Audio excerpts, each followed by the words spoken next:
We are back. If you're just joining us, we are discussing the budget that was read last week and the impact of this on the economy. With us via video call is Churchill Ogutu, who is a senior macroeconomist at Genghis Capital. Before we took the break, we were just discussing in general, what does this budget mean? Is it overstated? Is it understated? As usual, we expect that the government is coming off a pandemic that is COVID-19, and it's been very optimistic in terms of its expectations of an economic recovery as well as collection of revenue to fund its budget. Earlier on, Churchill did allude to the fact that for every 100 shillings that's raised by the government through different operations of revenue collection, 55 shillings goes into debt. That's 55% of revenue collected is going into debt. That said, you're also in an environment where the likelihood of collecting your revenues closer to what you did last year is unlikely. So you're not collecting as 100 shillings as much as you were last year in terms of the volume of collection. It's much less, yet your payout for debt is increasing. Now we want to just understand, what does this mean really when you're looking at public debt? Churchill, give us a layman's perspective. 55 shillings is going into debt. The number of 100 units that can be collected is reducing. Are you concerned about debt, or should we just keep thinking Kenya is a sovereign, nothing ends, it will continue, and we are perfectly okay? Well, it's quite concerning. For every 100 shillings, 55 shillings is going to debt. But that primarily stems from the fact that public debt obligations is a first charge on item on the consolidated fund. So that's where also the rain starts beating us. So the issue is how to sustain the debt even going forward, the debt servicing obligations going forward. And what has come out even from the recent treasury regime is that these ways to they've tried to come up with measures or talks around reducing the debt servicing, whereby now, even in the current financial year, we've seen that as opposed to what we've seen in the last 2, 3 financial years, there's a reduction in relying heavily on the syndicated loans and the Eurobonds, and now getting into the concessional loans. So that's one of the things that Treasury is seeing as a way of trying to manage the debt obligations going forward. Because where we are at 55% debt obligations vis-a-vis revenue, this is a steep climb from where we started the current financial year, which was around 44 shillings for every 100 shillings. So yes, there's one of the ways to try and address that issue. But that said, I still feel that it will be a complex affair, because we can't keep on tapping concessional loans being offered by World Bank and the IMF even in the next financial year. That's truth be told. We are in a unique situation with COVID-19. We are not able to get our revenues as on track. Hence, we are able to knock on their doors. But year in, year out, going to tap on their doors, getting some development policy operations from World Bank or any credit facility from IMF is a wrong signal even in the market. People are saying that, wait a minute, this country of ours is it a banana republic or what is it?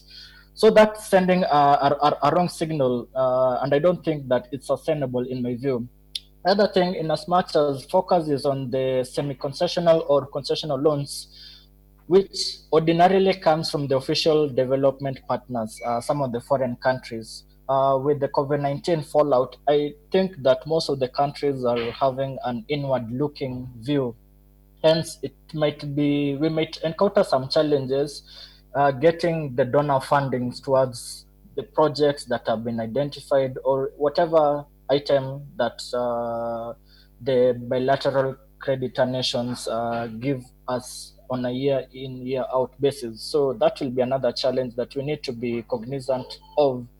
So by and large, I still feel that we might have a blend, that we might still tap the international markets, be it a Eurobond. We've seen a number of countries even in the current COVID-19, even going to the markets. We've seen Brazil a few weeks ago tapping the markets in as much as it's an emerging market country, in as much as it tried to get some other concessional loans, but there's still that need of going to the market where appetite is still there.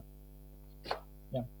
So it's still a worrying trend. But then now, if the government is still going to keep borrowing just to fund its current obligations, interest and redemptions, then is there an opportunity to just keep funding the government as an investment strategy? Before I get into that, let me take you to the public debt borrowing framework, which I think it will be implemented in the next financial year, whereby one of the things that Public Debt Management Office wants to implement is now to reduce the issue of reliance in the domestic borrowing, at least not to crowd out the private sector. And it goes further ahead if I look at the debt management strategy paper, whereby in terms of the net financing, there's a 60% coming from external sources and 40% coming from domestic sources. But we all had clearly the CS presenting the budget last year. And one of the things that came out strongly in terms of borrowing was that 347 billion will come from external sources and another 493 billion coming from domestic sources. And that is a split of 42% to external and 58% to domestic. So what does that mean? It means that we have sort of, it's a slap in the face in what this debt domestic borrowing framework is all about, trying to reduce the crowding out of the private sector in the market. We are at a scenario in the current financial year, we are borrowing 337 billion locally. We are upping up to 493 billion the next financial year. And yet we still want to not crowd out the private sector. That is, it's counterproductive in my view. So we'll still see a scenario whereby most of the investors, in particularly banks, will be funding the government as opposed now to extending credit mediation to risky borrowers, and that will be worrisome to the real economy. And another thing that we are seeing coming off from that debt management strategy paper is that there could be a lower frequency of T-bills issuance. And that's quite critical, and I'm quite keen to see how it will be implemented. Is it that we won't have the weekly T-bills, or could it be issued on a fortnight basis? I'm not quite sure how it will be done.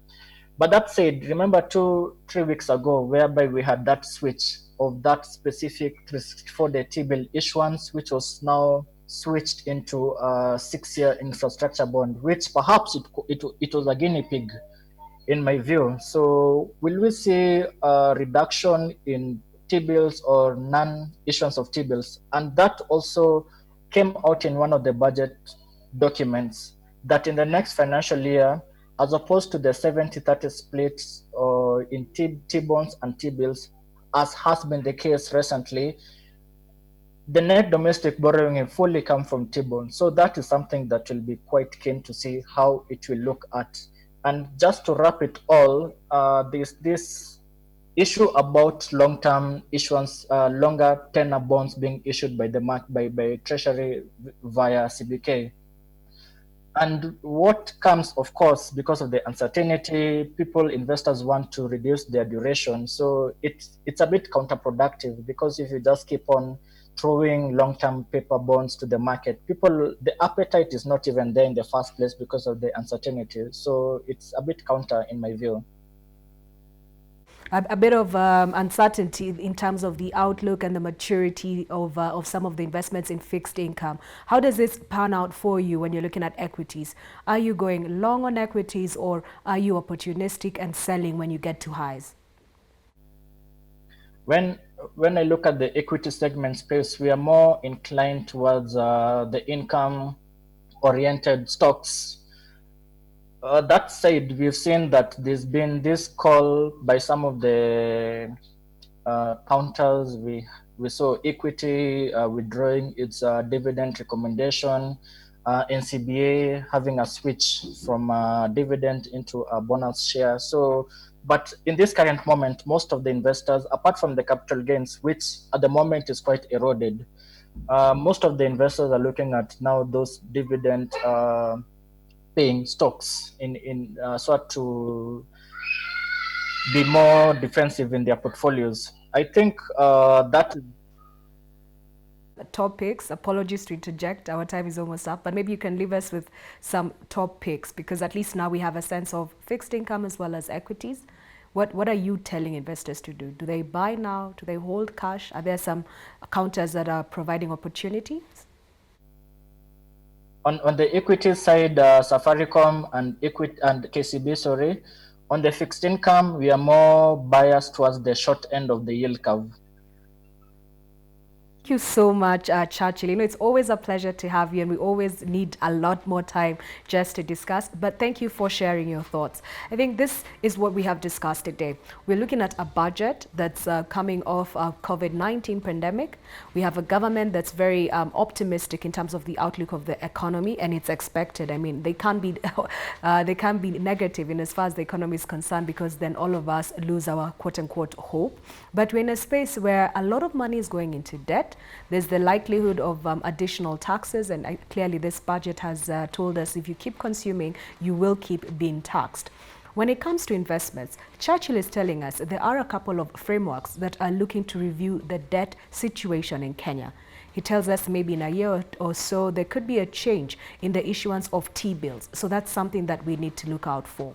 That said, him and his team at Genghis Capital are saying if you're going to get into the fixed income, because of the uncertainty and all the decisions that could be made to upturn this space, focus on the short end of the yield curve. And that's the T-bills of 1 year and below. He's also saying when you go into equities, focus on income generating stocks. But this income strategy has changed, because some counters have revoked or rather cancelled the dividends that they had issued. He sees opportunities in Safaricom and KCB, but for now, Safaricom over 30 shillings is probably worth taking profit there and picking it up lower, and he still continues to see more opportunities in KCB. That's all from us today. We hope to have Churchill back with us again. Then we can get into the micro details of why Safaricom, why KCB, and how should you allocate money to your cross-asset portfolio strategies. Thank you for joining us today. See you same time. Good afternoon.